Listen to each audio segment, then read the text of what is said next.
2 Samuel chapter 16 continues to narrate the events surrounding Absalom's rebellion against his father, King David.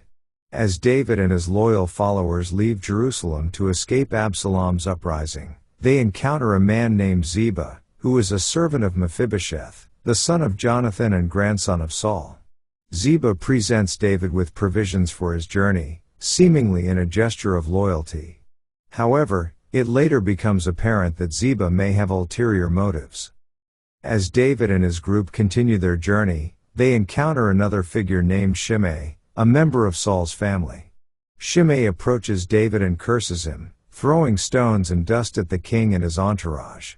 Despite the provocation, David refuses to retaliate or harm Shimei, acknowledging that it might be the Lord's will for him to endure such insults during this time of adversity.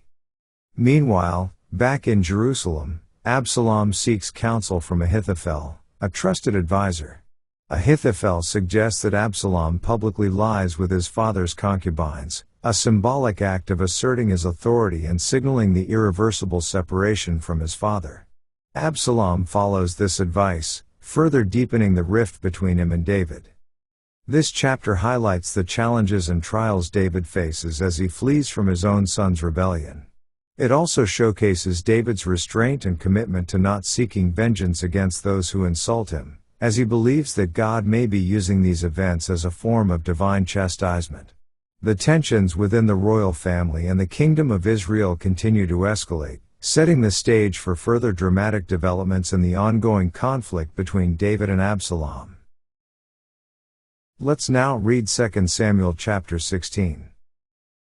And when David was a little past the top of the hill, behold, Ziba the servant of Mephibosheth met him, with a couple of asses saddled, and upon them 200 loaves of bread, and 100 bunches of raisins, and 100 of summer fruits, and a bottle of wine. And the king said unto Ziba, What meanest thou by these? And Ziba said, The asses be for the king's household to ride on, and the bread and summer fruit for the young men to eat, and the wine, that such as be faint in the wilderness may drink. And the king said, And where is thy master's son?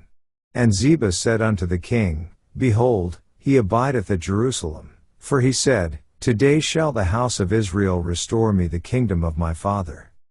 Then said the king to Ziba, Behold, thine are all that pertained unto Mephibosheth. And Ziba said, I humbly beseech thee that I may find grace in thy sight, my lord, O king.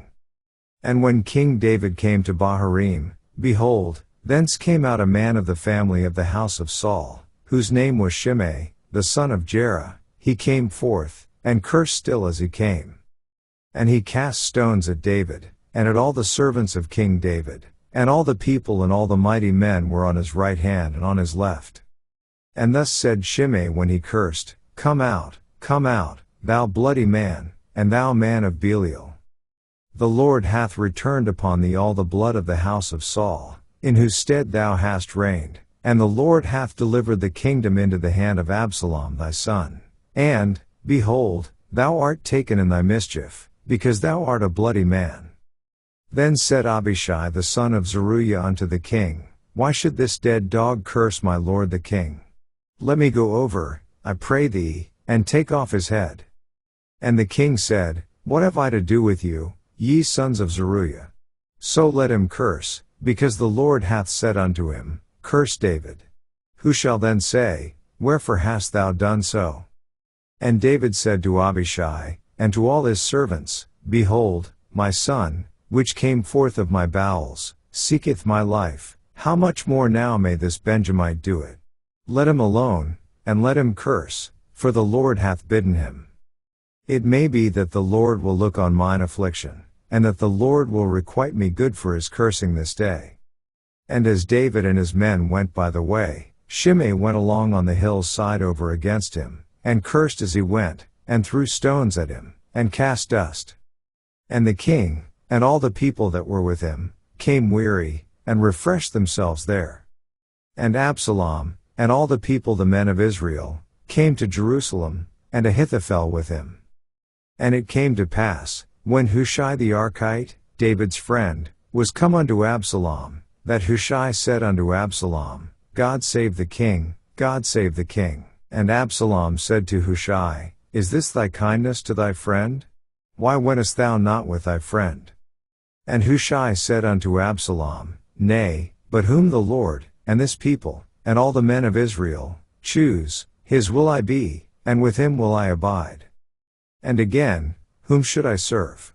Should I not serve in the presence of his son? As I have served in thy father's presence, so will I be in thy presence.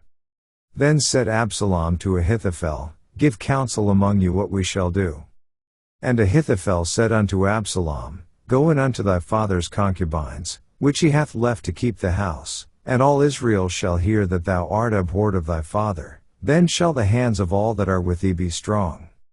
So they spread Absalom a tent upon the top of the house, and Absalom went in unto his father's concubines in the sight of all Israel. And the counsel of Ahithophel, which he counseled in those days, was as if a man had inquired at the oracle of God, so was all the counsel of Ahithophel both with David and with Absalom. This ends our reading of 2 Samuel chapter 16.